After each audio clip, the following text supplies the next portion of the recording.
Jon, let's go out to the East and talk about the Florida Panthers. That's going to be our focus for today. One of the best teams at 5-on-5 goals against, but it's maybe a bit more than just Sergei Bobrovsky being a good goalie. What areas have led to the Panthers being this stingy? Well, if you follow Paul Maurice and a lot of his press clippings, if you will, his post-game, pre-games, they identified a couple of years ago is that you cannot continue to outscore your problems. A couple of years ago, they won the President Trophy, and they were the highest scoring team, goals for per game played. But that it wasn't good enough. You at some point need to dial in and defend. And the area that I focused on, and we sent over some stats for Gavin here to display. The record looks great. The goals for per game are actually down.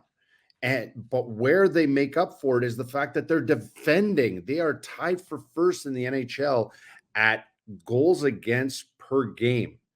They do that beyond one individual's performance. They truly defend as a team.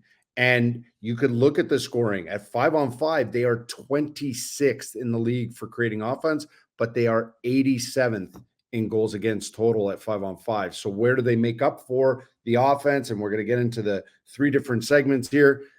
It's their power play. But in terms of the defending, it's about team defense. So let's fire up the clips and we'll see as physical as they are second in the league for hits. It's their stick checks. They are second in the league for overall stick checks. They will come back. They will be 5 in the house. And when they block those shots, you can see they're ready to transition the other way. That's the thing. If you cheat, you're not going to create as much transition as you actually think. When you defend as a team, you have great angles, you have great sticks, and you get 5 guys in the picture. Talked about this. This is what coaches just salivate for when looking for clips is 5 guys inside the house, 5 guys denying those little passes to the net front. Great sticks, great angles. We did an earlier session on OEL and his impact to Florida. Well, it hasn't just been offensively. He's great sticks. On this clip, know what your job is when you jump on the ice and you identify, you force the play to the outside. And once again, the 5 players are extremely connected all the way back to the house. And then when in doubt, make sure you have a solid neutral zone. I don't care what you play. Make sure you have 4 above at all times. We heard Mike Sullivan yesterday, we're not above the puck enough. That's what's killing teams when they give up too much on the transition against. You cannot have a great neutral zone, let alone a good neutral zone, if you are not at least 4 above. And Florida executes it at a steady and consistent pace. And as physical as they are, they will do it with numbers and they will do it with great stick checks, which allows them then to play their best hockey, which is the forecheck. And again, here, like I said, I don't care if you're a 1-1-3, a 1-3-1, a 1-2-2. Just execute the game plan and deny space in the neutral zone.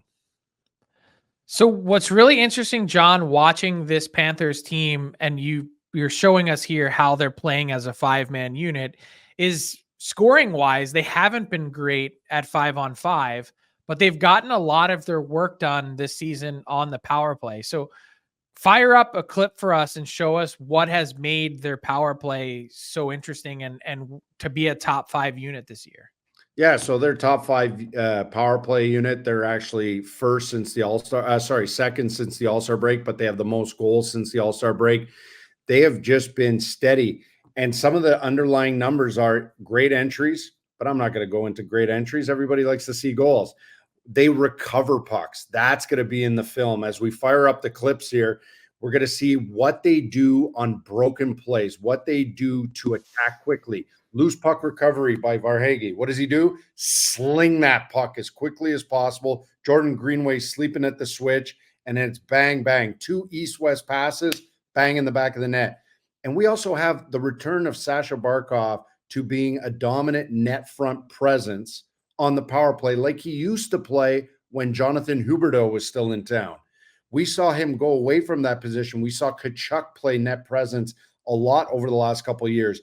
But look, you could still see Sasha Barkov right behind. That's his office, right? In the 2023, 2024, if anybody's going to call that their office, it's Barkov. They will use the back of the net to get penalty killing units to collapse. Watch again, collapse the Washington PK. Sasha Barkov takes it behind. He forces them out. Now it forces Washington to flex out. Great. Elite net presence as he slides by. No chance you're going to see that puck going through. And also Varhegi, bright as he is, he shoots first post. He knows where that screen is and its rotation and how it's going to move out of the way. The other part is they rotate. They look like a 1-3-1 1 second. Now they look like an overload, and Tampa doesn't adjust, and it opens up these backdoor plays. This is the thing. They are what I've criticized some teams about. They are not predictable. They will draw you out of positions. They will take advantage, but they have poise. And again, as we roll these clips, what do you also need on power plays? You need power play depth. Here's your second unit. Look at that tip pass by OEL through his leg. It's unbelievable. Yeah. Oh, I'll put those types of comments and clips all the time with players, right? They get a bit of a giggle. Coach can't be a robot all the times. And once again, why not highlight Barkov's return to the back of the house, back of the net? And of course, you got to highlight the work of Reinhart, who's just been outstanding as a bumper player, outstanding with deflections. But they have so many weapons. It's just been unbelievable. Montour, who didn't start the season, he knows how to slide out of coverage. But again, recover equals quick strike. It can't always be, oh, we recover the puck. Let's just settle it down. Right? What's my other thing that I speak to ad nauseum and I criticize the Devils of doing? These guys underhandle pucks. They catch pucks. They move it. They get open. They don't. Frank, we were texting yesterday. What were they saying on the broadcast for the New Jersey power play? Overhandling it, and becoming predictable. That is the last thing you could describe the Florida Panthers power play. So they aren't exactly the 5-on-5 scoring juggernaut that they have been in the past, in the years where they led the league in goals per game. But are there some signs that maybe this team does have more to give at 5-on-5 offensively, and maybe that they'll wake up for the playoffs? Well, this is the one area where I don't call it a big concern, but it is a concern. And we've done these breakdowns in the past in the playoffs where a team like Carolina wasn't offensively diversified enough. We talked about that. They didn't score enough off the rush. So right now, Florida kind of creates off the rush. They haven't really scored off the rush.